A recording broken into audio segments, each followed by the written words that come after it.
Selamat datang rekan-rekan generasi digital. Dalam momentum istimewa bulan bahasa, kita seharusnya merayakan bahasa Indonesia sebagai identitas bangsa. Namun, hari ini kita disuguhkan sebuah ironi. Mari kita bahas tema revisi UTS kita, yaitu bahasa Indonesia di era digital, antara kebanggaan dan kealpaan.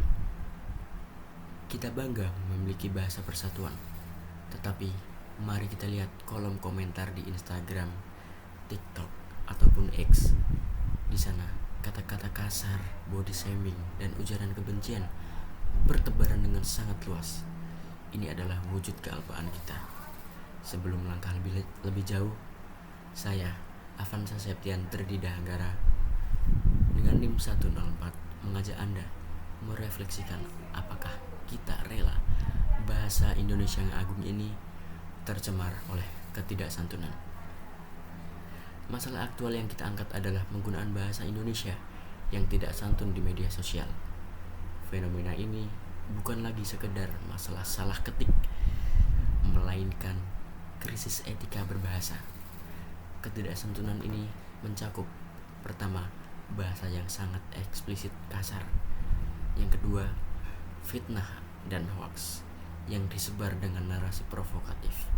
Yang ketiga, komentar yang menyerang fisik atau body shaming ataupun latar belakang atau bullying. Di balik layar, rasa anonimitas membuat kita kehilangan self control atau pengendalian diri. Dengan melupakan nilai-nilai bulan bahasa, kita gagal menerapkan nilai-nilai bulan bahasa dalam tindakan nyata di ruangan publik. Tujuan utama dari proyek ini adalah menyusun pesan kampanye kreatif untuk meningkatkan kesadaran berbahasa Indonesia yang baik, benar, dan santun. Sasaran audiens kita adalah generasi digital, dari pelajar hingga mahasiswa, yang menjadi pengguna utama media sosial. Kita wajib mengomunikasikan gagasan kebangsaan ini, yaitu bahwa santun adalah keren. Melalui media kampanye yang efektif, ini adalah langkah awal kita untuk mencintai bahasa Indonesia sebagai identitas bangsa. Untuk mencapai kesantunan, mari kita terapkan strategi think. Ini adalah filter etika kita saat menggunakan media dengan bijak dan efektif. Yang pertama yaitu T, true atau benar. Apakah informasi atau komentar yang saya tulis itu benar? Di era banjir informasi, tugas kita adalah memverifikasi fakta sebelum menyebarkan ujaran yang bisa menjadi fitnah. Yang kedua yaitu helpful atau bermanfaat. Apakah tulisan kita bermanfaat? Komentar yang santun selalu bertujuan untuk membangun, bukan untuk menjatuhkan.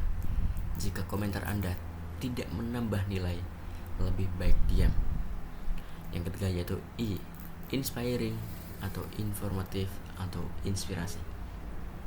Apakah pesan kita menginspirasi atau menginformasikan? Gunakan bahasa Indonesia yang baik dan benar untuk menciptakan konten edukatif, bukan konten provokatif. Yang keempat yaitu necessary atau perlu. Perlukah ini saya sampaikan? Kita harus memahami realitas sosial penggunaan bahasa. Apakah ini hanya luapan emosi sesaat atau benar-benar pesan yang esensial untuk ruang publik?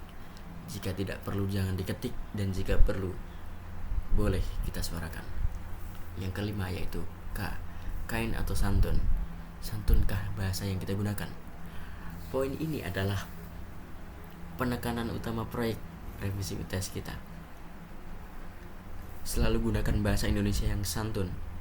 Kesantunan adalah wujud tertinggi dari kecintaan terhadap bahasa. Strategi think adalah refleksi hasil kegiatan kita.